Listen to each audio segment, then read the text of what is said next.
Graça e paz a todos. Nós estamos para mais um estudo das parábolas de Jesus. Eu sou o reverendo Gilberto Rebouças e nós estamos para estudar hoje a parábola dos dois devedores no Evangelho de Lucas, capítulo 7, versículo 36. Então, antes disso, nós vamos ouvir a música do Asaf Borba, que tem sido o tema, uma música que abre as nossas meditações. Foi graça.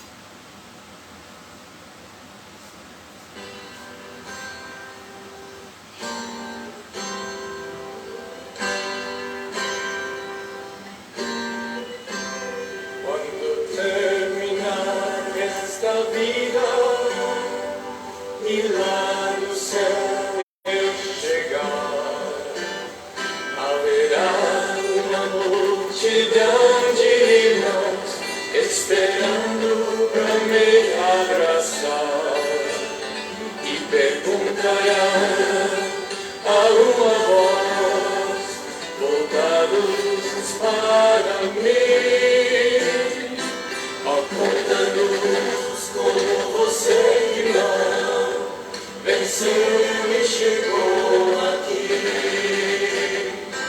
E falarei, e cantarei de Jesus que me amou e que por este pecador assim mesmo se entregou. E falarei e cantarei de Jesus que me amou e que por este pecador assim mesmo se entregou. Por graça, graça, superabundante graça, graça, graça, preciosa e doce graça. Foi graça e nós, eu vos digo que foi assim. Foi só pela graça de Jesus que eu venci e cheguei aqui. E falarei e cantarei de Jesus que me amou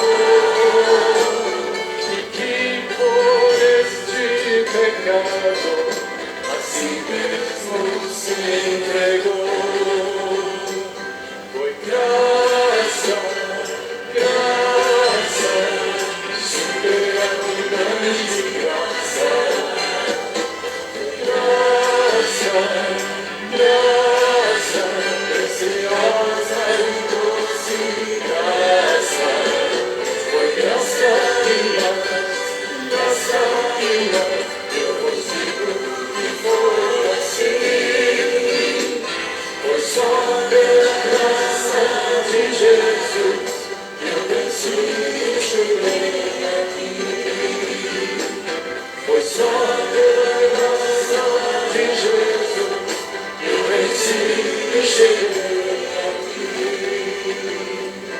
Foi só pela graça de Jesus que eu venci e cheguei aqui.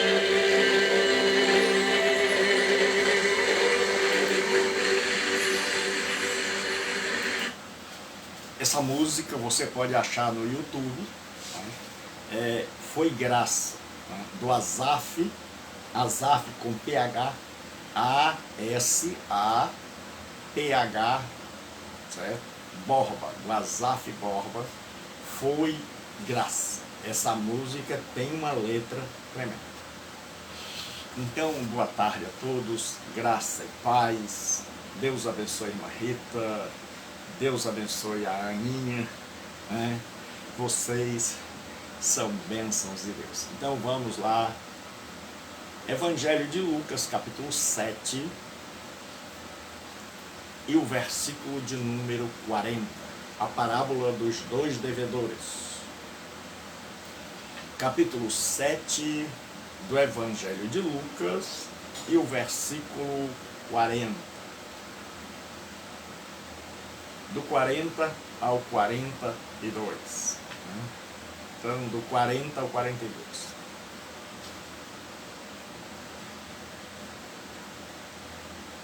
E respondendo, Jesus disse-lhe: Simão, uma coisa tenho a dizer-te. E ele disse: Dize-a, mestre. Um certo credor tinha 2 devedores. Um devia-lhe 500 denários e o outro 50. E não tendo eles com que pagar, perdoou-lhes a ambos. Dize, pois, qual deles o amará mais? Então, 40, agora Lucas capítulo 7, versículo 40, agora o contexto vai desde o 36 até o 50. A parábola mesmo é o versículo 40 ao 42. Agora o contexto que está esta parábola. Então vamos examinar esta parábola hoje dos 2 devedores. Senhor nosso Deus e Pai, entramos mais uma vez em local sagrado, pois é bom, mas a responsabilidade imensa de falar em Teu nome, de expor a Tua palavra, e desejamos, ó Deus, sermos fiéis na exposição da Tua santa palavra.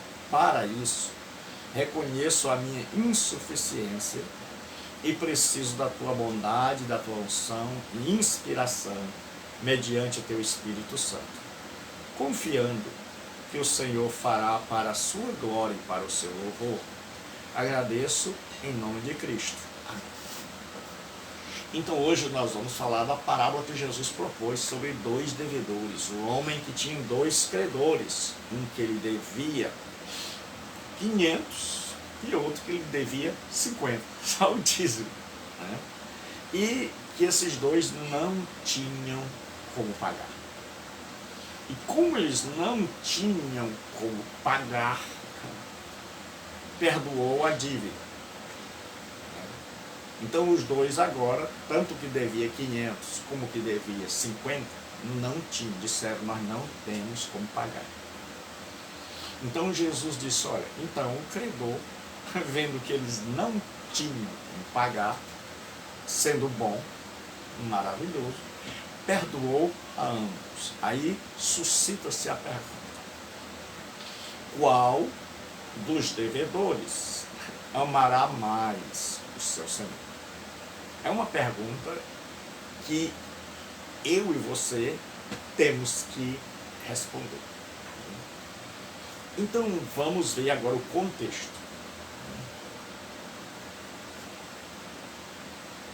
Eu sempre disse, e é uma regra de interpretação, é você ver o contexto, né? Ver o que vem antes e o que vem depois do que você acabou de ler. Então, no contexto da parábola, Jesus foi convidado por um fariseu para um banquete. E a gente precisa entender o que é isso. Naquela época, havia os raberins, ou raverins, que eram as pessoas que se consideravam justas, santas, né? Os fariseus. Era um grupo de pessoas que se reunia para um banquete, né? E ali, durante aquela refeição, eles ouviam o mestre ou convidavam um rabi para falar para eles, durante aquele banquete, então isso aqui não é um jantar comum, certo? Hoje seria um jantar no hotel, onde as pessoas vão trazer um pregador de nome, e os pastores estavam ali para ouvi-lo. Então, o que acontece? As autoridades eclesiásticas estariam ali. Então, o que acontece? Jesus é chamado para uma dessas reuniões, onde vai ter um banquete, e ele seria o orador. E quando Jesus chega, naquela época as pessoas sentavam numa mesa baixinha, então havia uma espécie de divã, de banco pequeno. Você, como a mesa era baixa, quase perto do chão, então era necessário que a pessoa, né, encostasse uma das mãos para segurar a cabeça e com a outra mão ela pegava a comida. E os pés ela colocava para trás, porque os pés eram sinônimo de vergonha e de impureza. Então a pessoa podia ter pisado num túmulo, podia estar impuro. Então era costume colocar os pés para trás do corpo, certo? Então você sentava de lado, deitava, na verdade não era sentar, você deitava,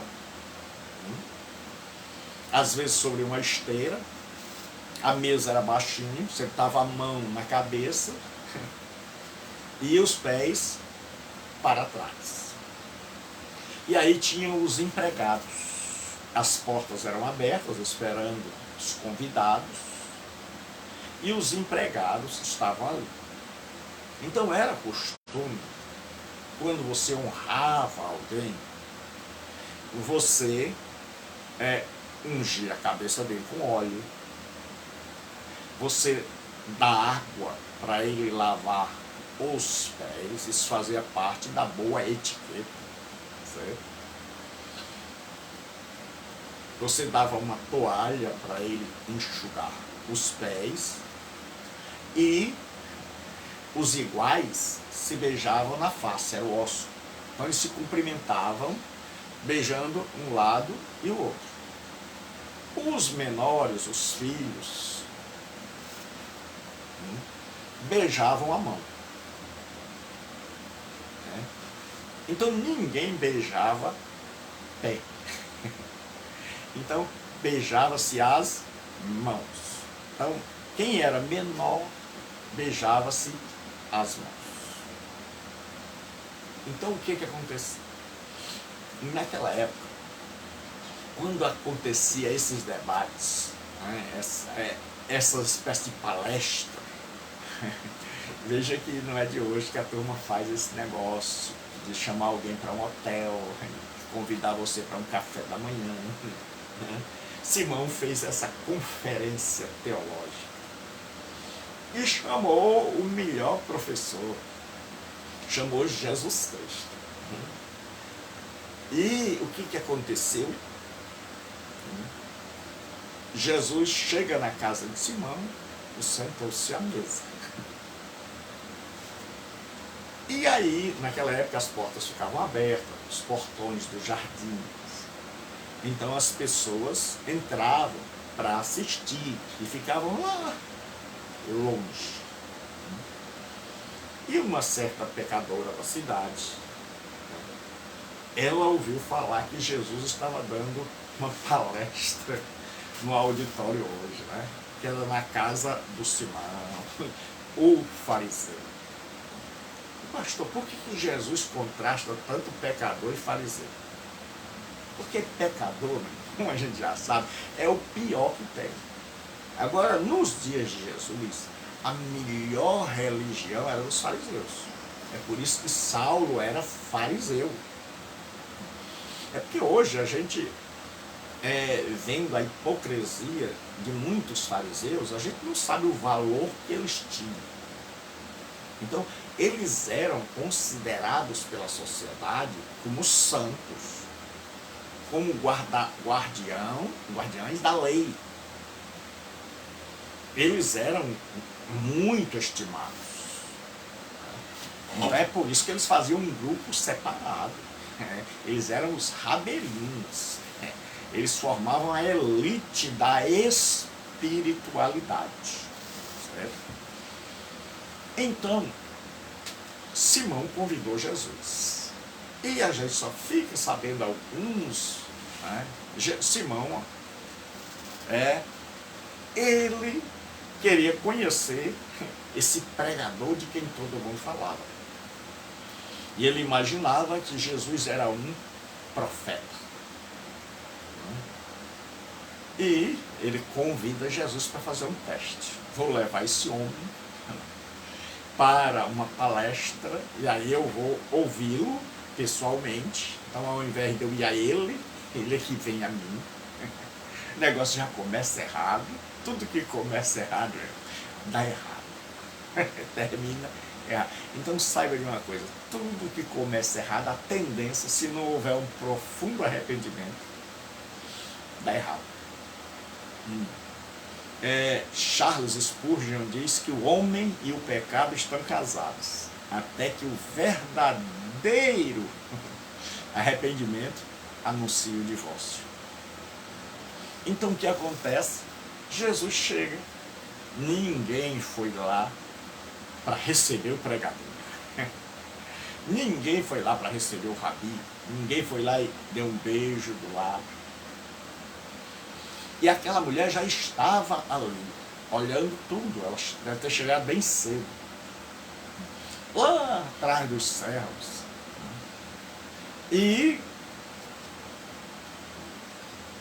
Jesus também, ninguém ofereceu água, uma bacia que era comum, com a água onde vinha um escravo, lavava os pés da pessoa, depois enxugava com uma toalha, e aquilo era certo? Então ungia e depois colocava um perfume.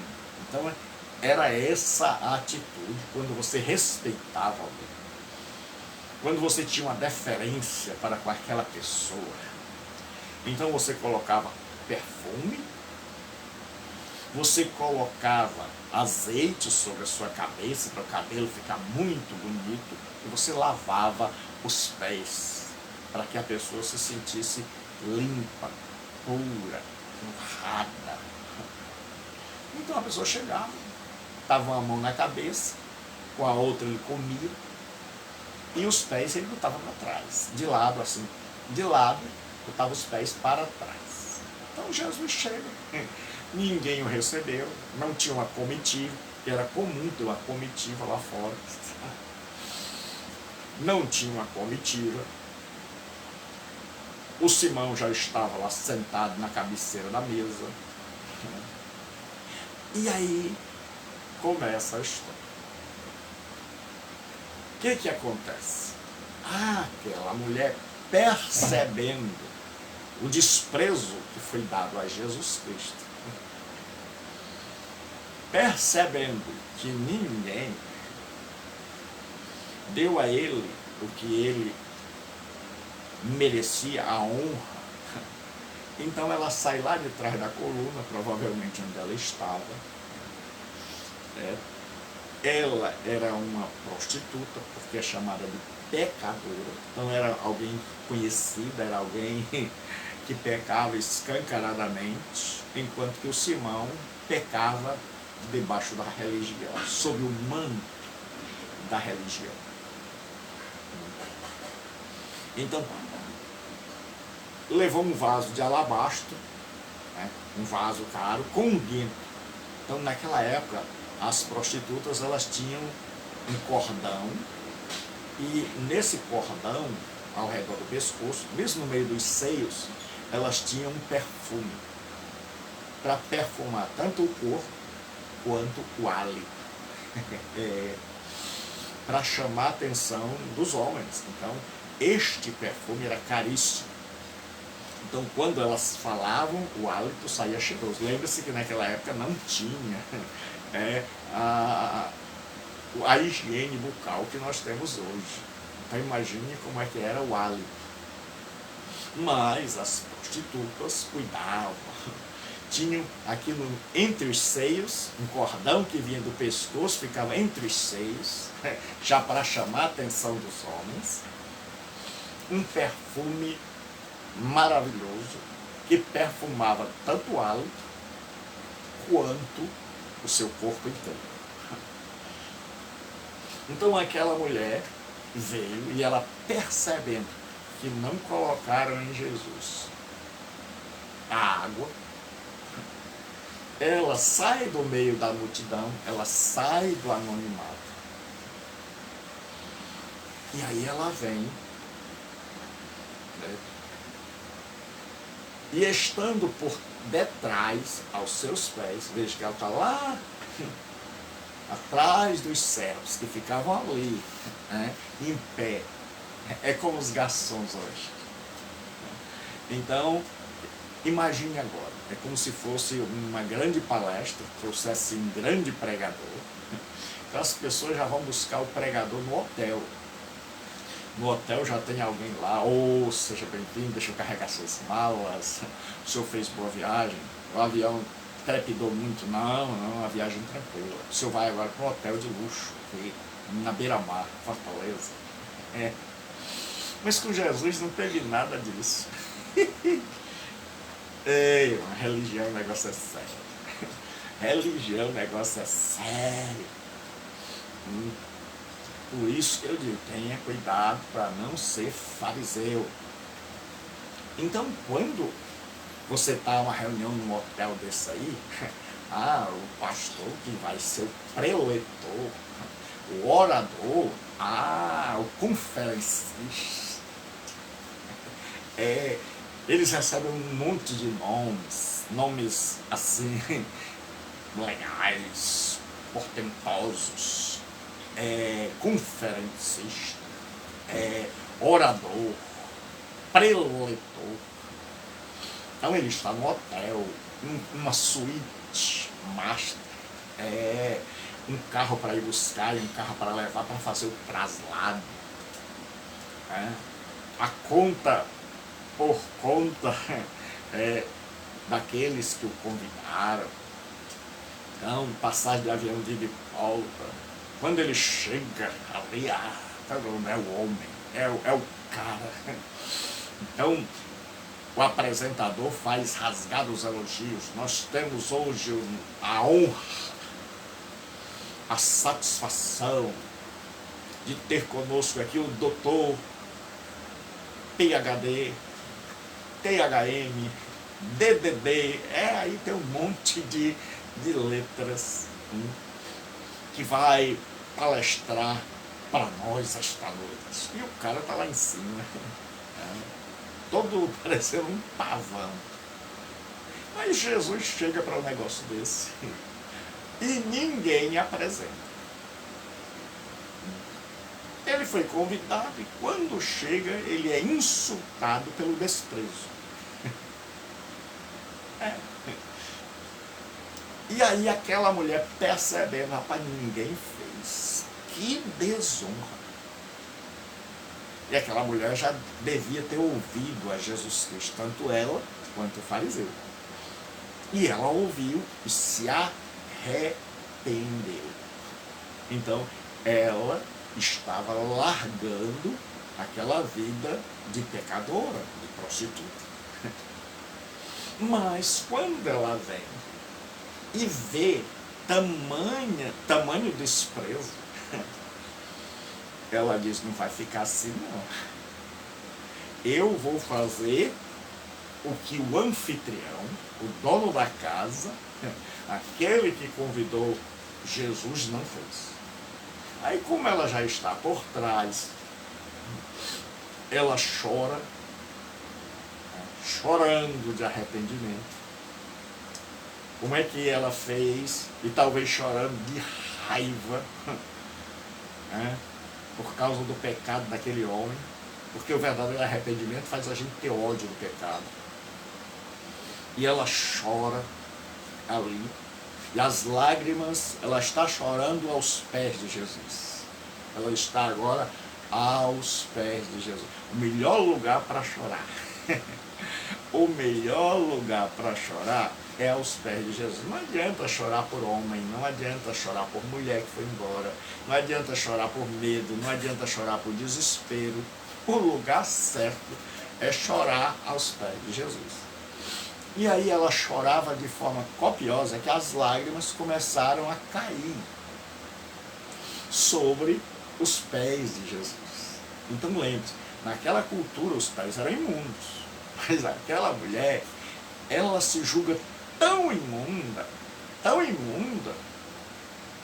que o único lugar dela é nos pés de alguém. E aí ela sabe que tem que enxugar. Já que molhou, tem que enxugar. Mas aí ela sabe que Simão não vai dar uma toalha a ela, porque se desse a toalha ficaria imunda. E ele ficaria imundo, não podia mais cear. E os amigos de Simão estavam ali, os rabeirinhos, a turma de santos. Né? Eles estão ali olhando, escandalizados. E Jesus calado. O palestrante está calado. E aí a mulher, não tendo uma toalha, ela desata os cabelos. Naquela época a mulher prendia o cabelo. Porque há hoje uma contenda sobre essa questão de se o cabelo deve ser grande ou pequeno. E alguns usam equivocadamente esse texto e dizem que o cabelo deve ser grande por conta desse texto aqui. Se não fosse grande, esta mulher não teria lavado, enxugado os pés de Jesus. Isso não é correto, porque isso é um costume da época e é um costume. Quando é uma norma, certo? E eu quero falar aqui com muito amor, porque eu não desejo nem atingir ninguém, mas explicar a Escritura. Uma norma, ela tem que ser uma norma para todos. Então, quando a Bíblia explica algo que vai ser normativo, é uma norma para todos. E Deus sabia que tem mulheres que jamais poderiam praticar esse ato. Por quê? Porque só quem pode praticar um ato desse é quem tem um cabelo bom. É quem tem um cabelo liso, que pode deixar crescer.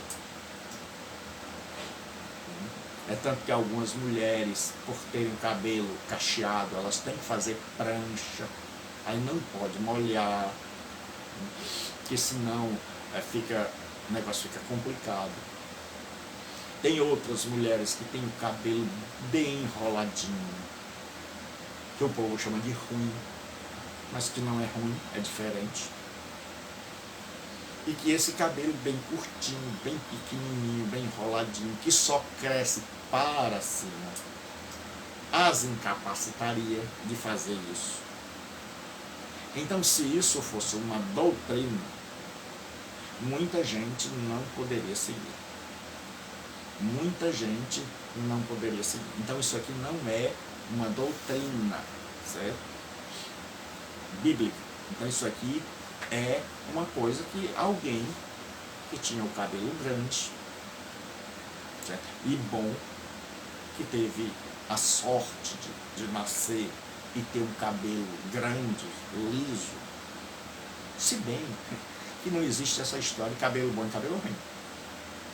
Cada um de nós tem o cabelo que Deus deu e nós devemos estar felizes com ele. Né? Então, tem mulheres que não poderiam fazer isso se isso fosse uma doutrina, porque o cabelo é pequenininho, né? O cabelo não cresce direito, o cabelo não é tão macio para ser usado como toalha, então isso não pode ser usado como doutrina. Tenha cuidado, certo? Mas o que acontece? Aquela mulher pega e ela desata o cabelo, que elas prendiam aqui, faziam uma espécie de coco, E aqui no Nordeste nós chamamos de cocó, né? E elas prendiam, e era desonra uma mulher andar com o cabelo solto. Hoje o pessoal quer fazer doutrina e bota a mulher com o cabelo solto aí. Naquela época a mulher andava com o cabelo preso. Quando ela tirava o cabelo, ela desatava o cabelo, aquilo era desonra, porque só desatava diante do seu marido para as relações sexuais. Então era uma desonra. Então a gente precisa entender os costumes. Porque o pessoal quer importar costume e nem sabe. Certo? Não adianta ter o cabelo grande, certo? E andar com ele solto. Isso nos dias de Jesus era uma desonra. Então, aquelas mulheres que tinham cabelo grande, elas dobravam aqui e colocavam, certo? Tem muita gente que diz assim, não, é porque os homens tinham desejos ardentes pelo pescoço. Por isso o cabelo tinha que ser grande para cobrir o pescoço. Meu filho, leia um pouco mais a Escritura. Então, naquela época, a mulher andava com o cabelo preso. Preso. Ela só tirava o cordão quando ia ter relações com seu esposo ou, no caso, uma prostituta. Então, quando essa mulher desprende o cabelo aqui para enxugar o cabelo de Jesus, todo mundo se arrepia. Todo mundo se arrepia. A mente poluída dele já diz, pronto. Era proibido no Talmud, uma mulher. Leia o Talmud. Eu sugiro para você que quer estudar a Bíblia, certo? Que você baixe pela internet um livro, você coloca assim, baixar em PDF o Talmud. Talmud é um livro dos judeus com comentários. Esse livro tem como os judeus entendiam, como era o mundo dos judeus. Então ele tem a Mishnah, que são os comentários, tem ali comentário dos textos, né? Como é que eles entendem, como era o mundo da época. E tem a Guemará, né? Que como se fazia, como devia se fazer os mandamentos. Então o Talmud, ele é um livro que foi escrito pelos judeus, né, para orientar a sua religião. Então no Talmud dizia que uma mulher não podia fazer isso, porque seria como se ela estivesse mostrando todo o corpo. Então aquilo despertava. Então quando aquela mulher desata o cabelo, vem na mente suja de todo mundo sexo. Vem na mente de todo mundo sexo. E aí todo mundo está escandalizado.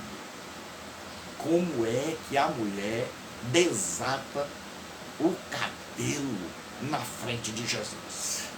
Então eles estão pensando, o homem deve estar subindo pelas paredes, altamente excitado. E Jesus tranquilo. Quem estava com a mente suja estava ali, eram os raberins, os santos. Jesus estava tranquilo. E a mulher, Jesus estava entendendo o que estava acontecendo. Jesus sabia que a mulher não estava ali para seduzi-lo sexualmente, mas estava arrependida porque ela não tinha uma toalha. E aí ela lembrou que a única maneira de fazer o que Simão não tinha feito é desatar o cabelo. E aí ela nem mediu as consequências, se o povo ia falar mal, se ia chiar. Porque hoje nós estamos muito preocupados com a opinião do outro. Certo? A opinião da sociedade, se a gente anda ou não nas convenções sociais. E aquela mulher fez isso. E Jesus calado, e todo mundo espera, horrorizado. Os homens tudo pegando fogo, mas horrorizados. Horrorizados. É assim, no coração dizendo assim, oh mulher, que linda. Aí eu me lembrei agora desse sexo, só estou pensando nisso. Então na mente eles estão pensando assim, o que é isso? O que é isso? Na mente eles estão assim, você mata o papai. Mas por fora eles estão sisudos, dizendo é o fim do mundo. Não pode. São escândalo. Quem foi que convidou um homem desses? Que permite tal coisa? E por dentro, olha a contradição. Mulher, não faça isso não, você me mata. Então é assim que acontece muitas vezes. Certo? É assim.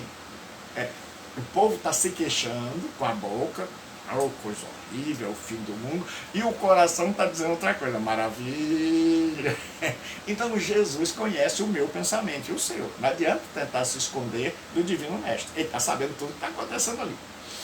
Ele sabe o que se passa no coração da mulher e o que está se passando no coração dos raberins, dos fariseus que estão ali, que se acham santos.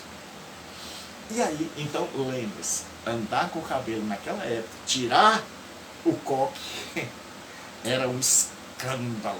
A mulher só tirava o coque na hora de dormir com o marido, de fazer sexo. E depois ela mal de novo. Então o cabelo era sempre amarradinho, certo? Então cuidado para não inventar doutrina onde não tem. Não adianta deixar o cabelo crescer e deixar ele solto. Porque se você andasse assim nos dias de Jesus, você seria apedrejado. Porque o povo nem fazer costume errado sabe. Nem fazer costume errado a turma sabe. Então, usam argumentos que não sabem o contexto. Então, o que acontece? Aquela mulher agora, o igual beijava do lado, o filho beijava na mão do pai, o aluno na mão do professor, mas aquela mulher disse, não dá, então eu vou beijar os pés, que eram os escravos que lavavam os pés, e ela diz, eu vou beijar, e ela ficou beijando, porque a ideia é de continuidade. Então ela está beijando os pés, e todo mundo está ali. Então, vamos imaginar, todo mundo está ali. Que coisa horrível, que escândalo. E no coração, que ela beijasse meu pé, que ela beijasse meu pé. Hipócritas. Sociedade hipócrita. Hipocrisia, onde a boca fala uma coisa e o coração outra. Nós temos muito religioso hipócrita. Muita gente diz, que coisa horrível. Que mulher devassa, nua, sexy, lasciva. E no coração, que linda, que corpo, que maravilha. Que ela estivesse pegando no meu pé. Como eu queria estar no lugar desse Jesus aí. Então, Jesus está lá sabendo o que se passa no coração daquela mulher. Então, como ele sabe, Jesus fica tranquilo. Porque ele sabe que aquela mulher não está excitando, que ela está fazendo o que não fizeram, que ela está profundamente arrependida. Profundamente arrependida. E ali foi o momento onde caiu a ficha do seu arrependimento. Ela tinha ouvido e ficou aqui. E ela estava disposta a mudar de vida, mas ali, naquele dia, aquele desprezo que deram a Jesus fez com que aquela mulher dissesse: vocês não querem, eu quero. Eu quero. Você não quer? Eu quero. E aí ela vai e ela não pode ungir a cabeça, porque cabeça era para unção de rei e de sacerdote, e só um profeta podia ungir, certo? Então, o que acontece? Aquela mulher resolve ungir os pés de Jesus Cristo. Aí, o que aconteceu? Certo?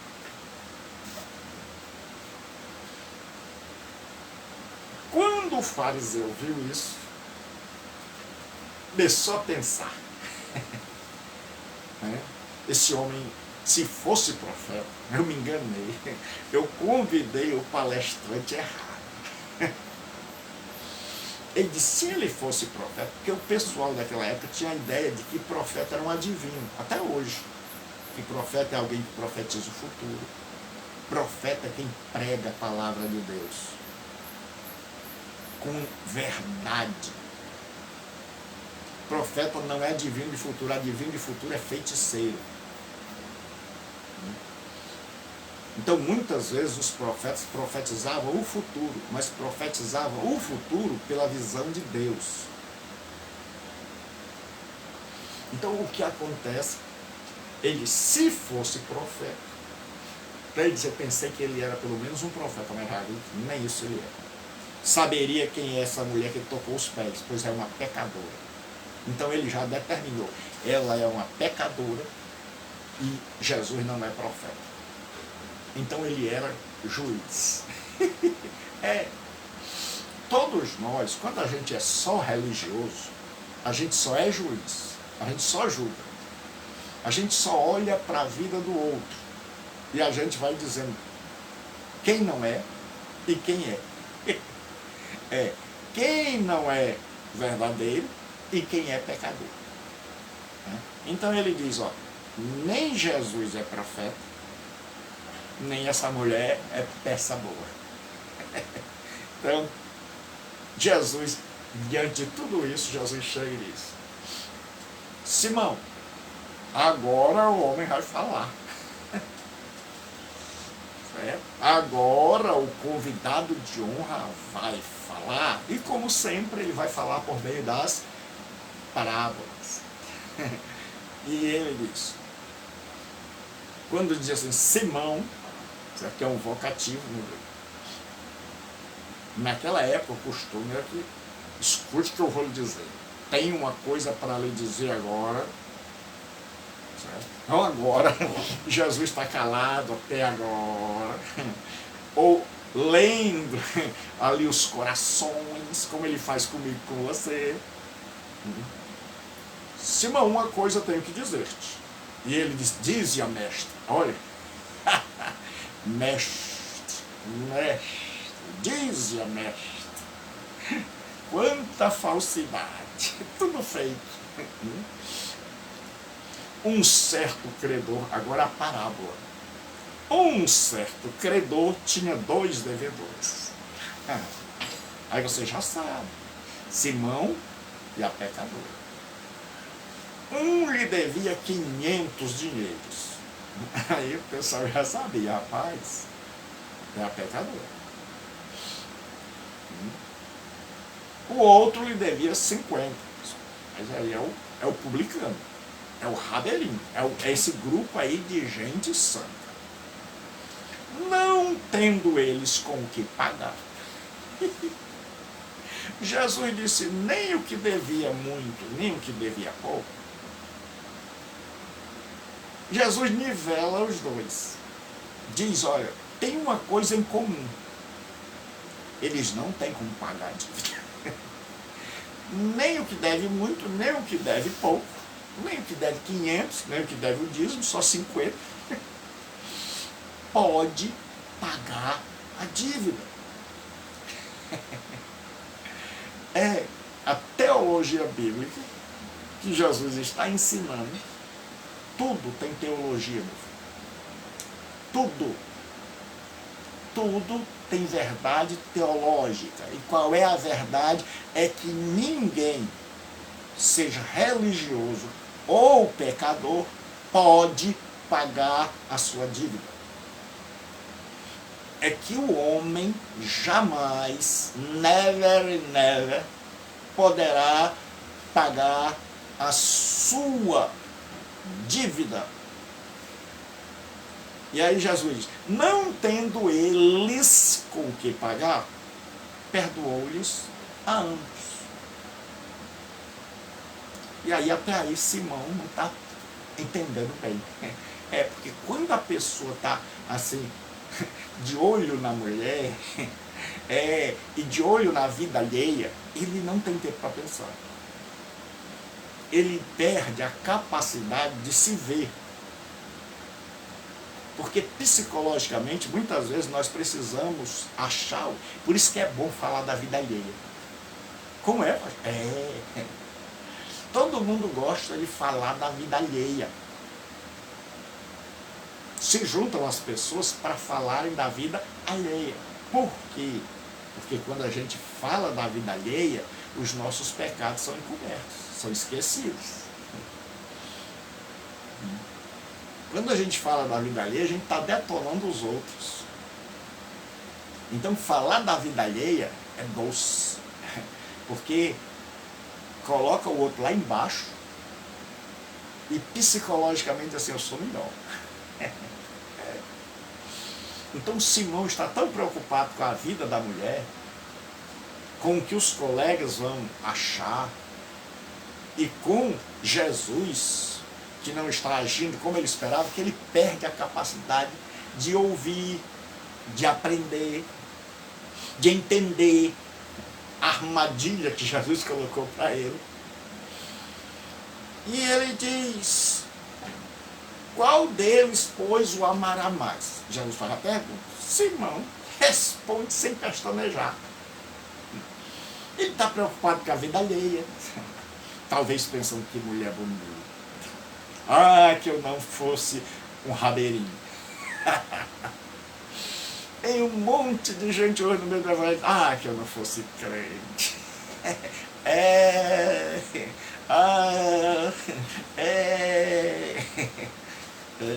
Assim você mata o papai. Tem muita gente que faz isso. Por isso que, como eu sou brincalhão, muitas vezes eu digo, minha irmã, pelo amor de Deus, não faço negócio desse não. Então, Simão respondendo, ele não teve tempo para pensar. E eu e você? Será que a gente está pensando? A gente lê um texto desse pensando em nós? Quem nós somos nessa história? Será que nós somos o Simão ou nós somos a pecadora? Ou nós somos aquele grupo que está lá? Quem nós somos? Porque Jesus quer que eu e você diga, certo? Então, o que acontece? Respondendo disso, tenho para mim que é aquele a quem mais perdoou. Caiu na arapuca, caiu na armadilha. E ele diz, julgastes bem. Você agora parou para pensar, né, menino? Esta parábola, por quê? A parábola faz a pessoa pensar em outra pessoa. Então, se Jesus tivesse dito, olha assim, essa mulher deve muito, você deve pouco, ele teria na hora percebido. Mas como Jesus tinha um homem, contou uma parábola, tinha um credor, ninguém sabe onde, e geralmente era uma história inventada. Então isso aí é história. Então Jesus tirou o foco de Simão e da pecadora e botou lá para fazê-lo pensar. Porque é uma coisa que muitas vezes a gente não faz. É raciocinar. É pensar. E aí, Jesus disse, agora sim, agora você começou a pensar. Tem um cristianismo que não pensa. Vive do que os pastores dizem, do que os padres dizem, do que os líderes religiosos dizem. Eles mesmos não pensam. Não questionam, não usam o seu senso crítico. E se alguém chegar e disser por quê, é visto como rebelde. E o mundo quer os cristãos na ignorância para poder dominá-los. Porque quando você começa a pensar, ninguém mais é senhor da sua vida a não ser Jesus. Mas hoje, uma boa quantidade de gente, e aqui eu quero fazer um elogio ao bispo, né, que é pastor da Ana Mara, da Irmã Remédios, que ele as indicou. Então poucos são os pastores que indicam as pessoas para fazerem cursos. Os bons pastores são aqueles que dizem assim, vai estudar, vá correr atrás, vá fazer uma faculdade. Na nossa igreja, eu mando os jovens estudar. Eles dizem, mas pastor, vou faltar culto. Eu digo, vai estudar. Nós temos advogados que não se desviaram, fisioterapeutas, certo? Pessoas que descobriram que precisavam estudar, gente que faz teologia. Por quê? Porque toda pessoa que ensina a verdade não tem medo que você aprenda. Ele quer que você aprenda, ele quer guindar você para cima. Ele quer arrastar você para onde ele está. Se você vê alguém detonando a teologia, é por duas coisas. Ou ele não sabe o que é teologia, ele é completamente ignorante, ou ele é malvado. Ele não quer que você descubra a verdade para ele poder continuar te iludindo, te enganando. Então Jesus, sabendo disso, conta parábolas. Para que as pessoas comecem a pensar, a raciocinar. Aí Simão agora respondeu. Ele não sabia que era ele. Aí Jesus, julgaste bem. Então, voltando-se para a mulher, disse a Simão, vês tu esta mulher? Agora ela é o data show de Jesus. É o PowerPoint. É o slide.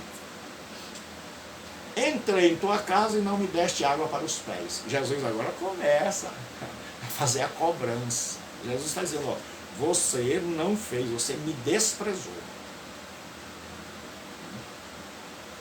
Diz, olha, não me deste água, mas ela fez o que você devia ter feito.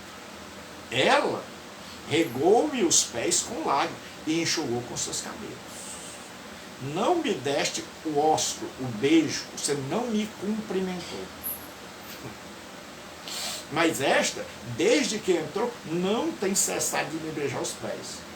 Ela não deu um beijo, não foi um cumprimento formal. Ela está aí me adorando, beijando, o que para você é imundo. E aí Jesus agora faz a comparação. Porque o princípio da Bíblia é que você conhece uma árvore pelo fruto. Não é pela roupa que veste, não é pelo cabelo se é grande ou pequeno, não é pela língua, é pelas atitudes, é pelo fruto. Aí Jesus diz, não me ungiste a cabeça com óleo, certo? Mas esta ungiu-me os pés com unguento. Passou perfume caro nos meus pés. Então Jesus disse, ela não estava tentando me seduzir. Aí Jesus agora vai. Já que ela fez o que você não fez, e ela se doeu por mim, e ela mostrou contrição, que ela está profundamente arrependida, por isso eu te digo que os seus muitos pecados lhe são perdoados. Porque é muito amor. E aí, essa tradução, ela traz uma dificuldade teológica. É assim, a pessoa é perdoada porque ama, ou ama porque foi perdoada. Certo? Então, na teologia, se diz que você ama por causa do perdão obtido. Mas as traduções, elas dão a entender que a pessoa primeiro ama e depois é perdoada. Por isso, você tem que conhecer língua original e tem que ter mais de uma Bíblia para poder pesquisar. Então, a Bíblia de Jerusalém, ela diz assim, ela nos ajuda muito porque ela traduziu o texto de uma forma correta, certo? Então, a Bíblia de Jerusalém, ela traduz esse texto de uma forma que a gente pode entender. Esse aqui dá para entender, se a pessoa estudar com calma, dá. Mas a Bíblia de Jerusalém fica ainda mais fácil da gente entender como o Senhor Jesus, o que o Senhor Jesus estava dizendo, o que ele realmente quis dizer. Então, olha como a Bíblia de Jerusalém traduz. Por esta razão eu lhe digo que os pecados dela, os seus muitos pecados, devem ter-lhe sido perdoados. Porque se não fosse assim, ela não teria demonstrado tão grande amor. Certo? Então eu vou ler mais uma vez. Olha como é que está a tradução na Bíblia de Jerusalém. Por esta razão, eu lhe digo que os pecados dela, os seus muitos pecados, devem ter-lhe sido perdoados. Porque se não fosse assim, ela não teria demonstrado tão grande amor. Então isso agora, essa tradução está de acordo com a teologia bíblica. Que você é perdoado e em resposta a este tão grande perdão, você ama. Então surge agora um princípio da Bíblia. É que quanto maior a minha percepção de perdão, maior será o meu amor.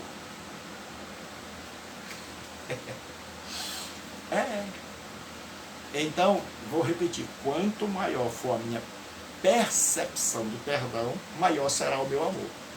Então, se eu imagino que eu sou um pecador desgraçado, infeliz, miserável, e que o meu pecado é imenso, e quanto mais ruim eu me vejo, quanto mais culpado eu me aceito, quanto mais horrível eu me percebo, e não tendo eu com que pagar, eu sou perdoado, então eu vou amar mais. Porque o perdão, certo, foi imenso. Então, o grande problema é muita gente hoje não amar Jesus ou amar muito pouco, é porque acha que era quase cristão. Ou como alguns dizem, quase crente. Que era gente boa. Foi só para a igreja para ter um grande final. Para dizer assim, eu vou completar minha bondade. Assim, tem gente que diz assim, rapaz, isso é quase crente, só falta aceitar. Sabe de nada, inocente. Não existe quase crente, velho. Quase crente. Pastor Gilberto, você não sabe, diga. Mas o meu vizinho é quase crente, pastor. Só falta confessar o nome de Jesus. Ou então chega uma pessoa, você está conversando, oi pastor, esse aqui não é crente ainda, mas só falta aceitar. Isso aqui, pastor, no dia que ele confessar, pronto. O negócio é sério. Não compreenderam nada. Como diz o compadre Osta, sabe de nada, inocente. Pessoal, tá horrível o negócio na interpretação da Bíblia.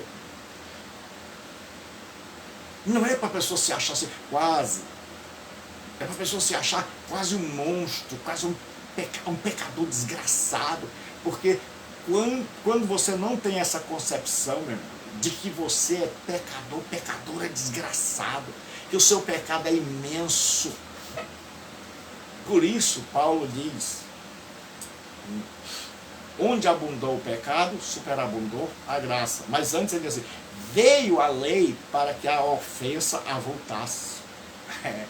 O objetivo da lei foi ampliar e nos mostrar o tamanho do pecado. O objetivo da lei foi dizer assim, ó, você é um pecador, mas não é qualquer pecador.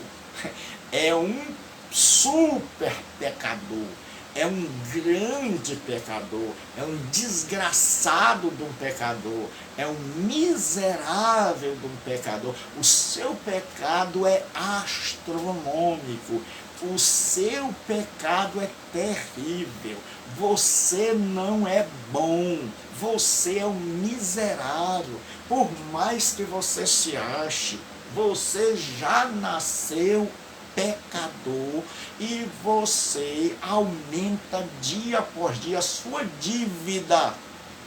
Por isso Jesus diz, perdoa as nossas dívidas. Então, quando a gente descobre que a nossa dívida era imensa e ela foi perdoada, meu irmão, você só tem uma coisa, é beijar os pés, é desatar o cabelo, é ungir. Ela tirou o perfume daqui, quebrou, ela quebra tudo. Meu irmão, seguir a Jesus Cristo é arrebentar com tudo. No bom sentido. É estar disposto a sair do anonimato, chegar e dizer assim, ó, não fizeram com o meu Senhor. E chegar e chorar e dizer, Senhor, eu sou uma desgraçada. Senhor, ó, quando eu vi essa turma aí que se acha boa e que não fez nada pelo Senhor, quando eu me decepcionei com essa turma aí, que está tudo de olho nas minhas pernas, Senhor, eu me decepcionei com essa turma da religião, mas contigo não. Senhor, eu estou aqui profundamente arrependido. Senhor, as lágrimas eu não consigo contê-las, Senhor. Senhor, olha, eu não tenho toalha não, mas eu vou enxugar com meus cabelos. Senhor, está vendo esse perfume que eu trago no peito para seduzir os homens? Nunca mais vou usar, Senhor. Eu vou quebrar. Porque muita gente diz assim, Jesus não perdoou, não culpou, não condenou a mulher adulta. É verdade, mas ele disse, vai e não peque mais. Que muita gente na mídia esquece desse detalhe tão importante, vá e não peque mais. É verdade que Jesus não condena o homossexual, é verdade que Jesus não condena a prostituta, mas é verdade também que ele ordena, abandone o pecado, vá e não peque mais. Não é assim, você pode continuar no pecado, que Jesus não vai te condenar. Não. O texto foi, a mulher estava arrependida, Jesus disse, agora minha filha, vá, crie vergonha na cara, comece uma nova vida e não peque mais. Então não pegue pedaços da Bíblia. Diga o que a Bíblia diz no todo. Jesus diz, eu não te condeno. É verdade. Ele não condena ninguém, seja qual for o pecado. E para desespero de muitos, quem mais precisa de perdão são os religiosos. Porque todo mundo já sabia que aquela mulher estava desgraçada. Mas os religiosos que estavam olhando e a desejando, estavam só no coração.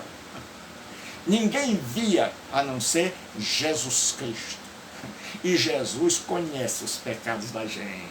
Não adianta querer, eita papai de fogo. Não adianta, meu. Jesus conhece o que se passa lá na alma. Então agora essa mulher foi perdoada porque os seus muitos pecados foram perdoados, aí agora ela ama. Então, como a gente acha, fulano é quase crente, só falta aceitar Jesus, então ele se converteu, pronto. Aí ele acha que não precisa mudar mais nada. Então o fariseu achava que estava tudo bem. Então escute bem. Quando eu e você achamos que a nossa vida está um mar de rosas, maravilhosa, que nós já fomos libertos e que nós não precisamos mudar mais nada, nós estamos sendo um tremendo fariseu. Nós não estamos no cristianismo, nós estamos no farisaísmo. Porque quem é o cristão aqui? Quem é que segue a Cristo? Essa mulher. Essa mulher que faz o que o religioso não fez. Então quem segue a Cristo não é quem diz, é quem faz. Por isso Tiago diz que a fé sem as obras é morta. É isso. Aí Jesus diz assim, certo? Por isso eu te digo que seus muitos pecados são perdoados, porque ela muito amou. Mas aquele a quem pouco se perdoa, pouco se ama. Então Jesus diz, quanto maior for sua compreensão de pecado, maior será o seu amor por mim. Quanto maior for a sua percepção da dívida, maior será. Então, nós como pregadores precisamos pregar assim, olha, você é desgraçado. Você é um infeliz. Você, se jogar no mato, o mato devolve. Você não presta. Você é malvado, é pecador e está a caminho do inferno. Nenhum crente é bom. Nenhum ser humano é bom. Bom só Deus. Todos nós somos pecadores, desgraçados, miseráveis, dignos do inferno. E enquanto você não tiver essa visão de você mesmo, você jamais vai entender a extensão do seu perdão e jamais será capaz de amar a Jesus Cristo profundamente. Só porque o grande problema é esse, a gente se vê pecador até o dia que levanta a mão. No dia que a gente levanta a mão daquele dia em diante, porque a gente recebeu o perdão dos pecados, aí a gente acha que agora nós não somos mais pecadores. Somos sim, só que ainda somos perdoados, mas somos. Somos, temos tanta coisa para mudar, tem tanta coisa errada em mim, em você. Jesus não disse assim, me aceite e fique aguardando a minha volta. Não. Sabe por que ele está demorando? Para transformar a minha vida e a sua. Para dizer, Gilberto, se eu vier agora, tu está ferrado. Para dizer para vocês que se ele vier agora, ninguém vai. Para dizer para nós todos, assim, ó, vocês não prestam. Eu é que estou transformando vocês. Eu é que estou mudando vocês pelo poder do meu espírito, da minha palavra, mas vocês não prestam. E aí aquela mulher entendeu o espírito da coisa. E ela descobriu, eu não presto. Eu não sirvo. Mas qual é o problema? É que a pessoa mais difícil de você alcançar é o religioso. Porque ele acha que presta. É o cristão, porque ele acha que é bom.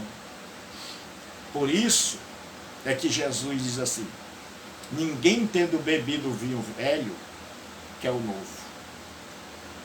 Jesus diz, ninguém que experimentou esses critérios da religião quer a minha oferta, quer o meu evangelho. Por isso que é tão difícil você ensinar alguém que já foi doutrinado numa tradição religiosa. Porque você tem que ensinar tudo novo e ela começa, quando você ensina algo que é diferente do que ela crê, ela pula fora. Ela espirra.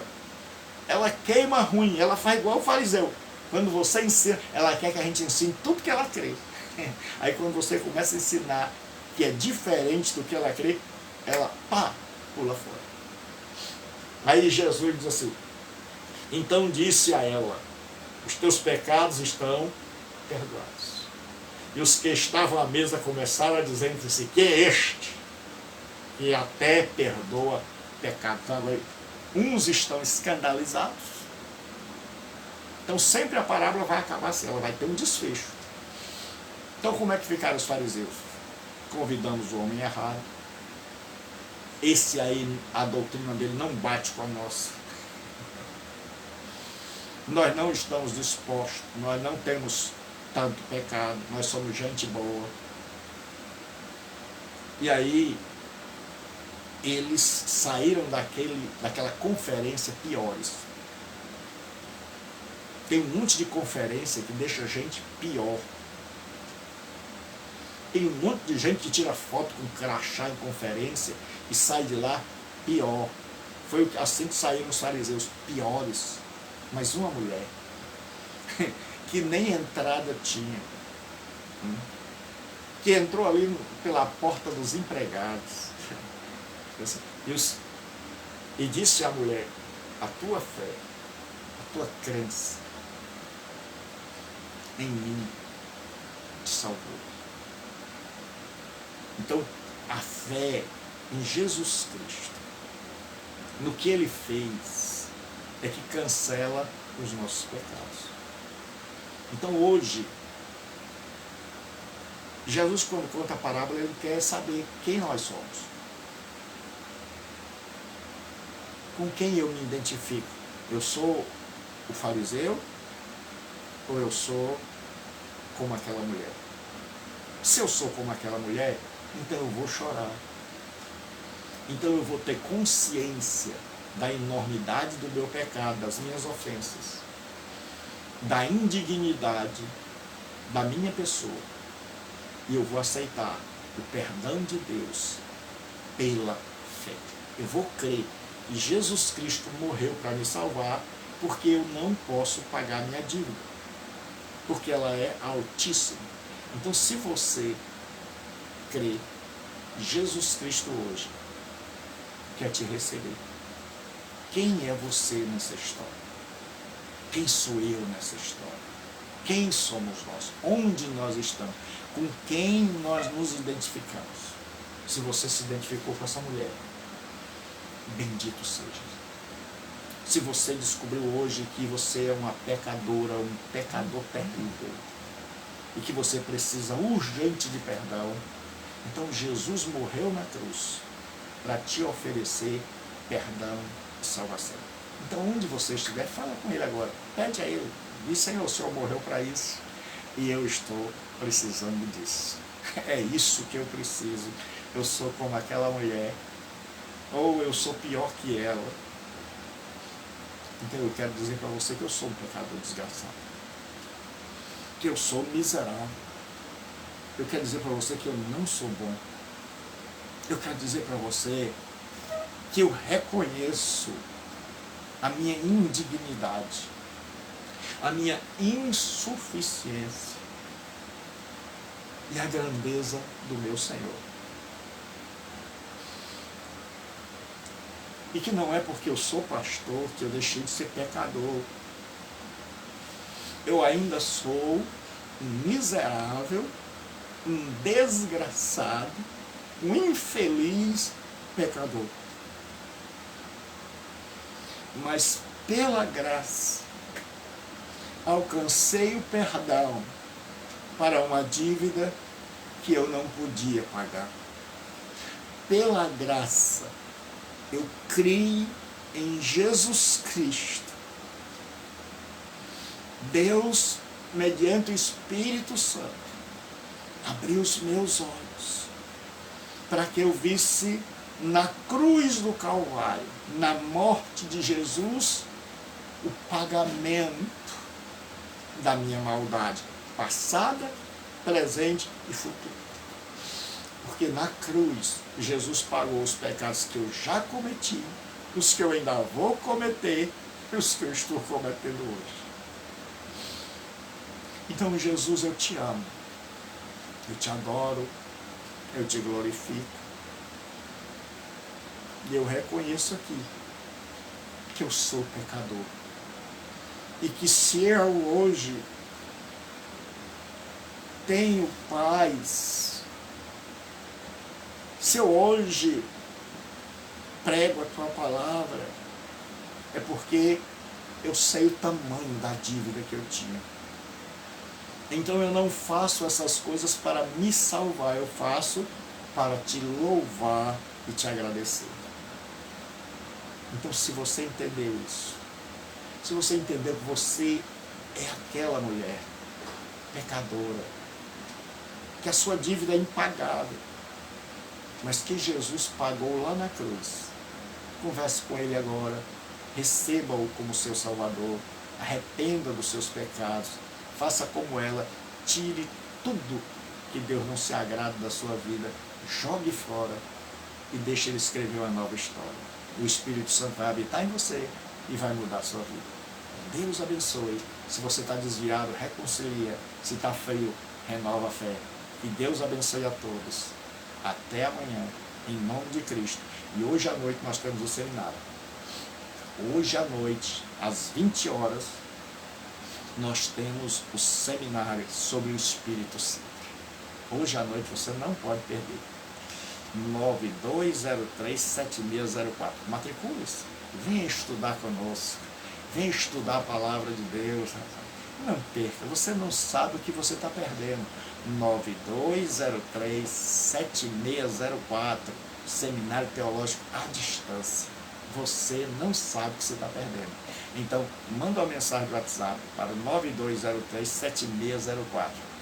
E vá lá no meu canal, no YouTube, Gilberto Rebouças, tudo minúsculo, né?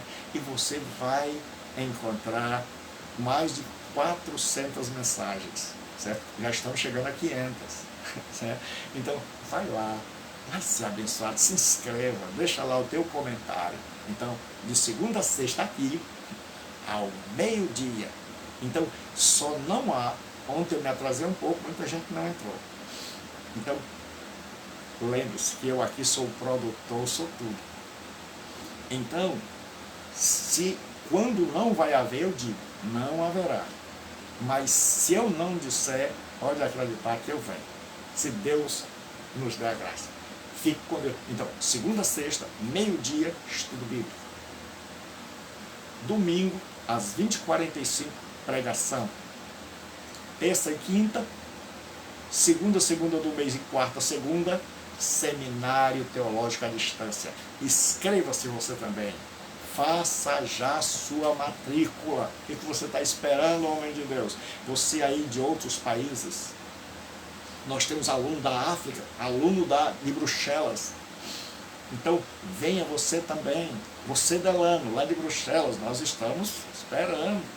Você, Pedro, Pedro lá de Moçambique, Deus abençoe.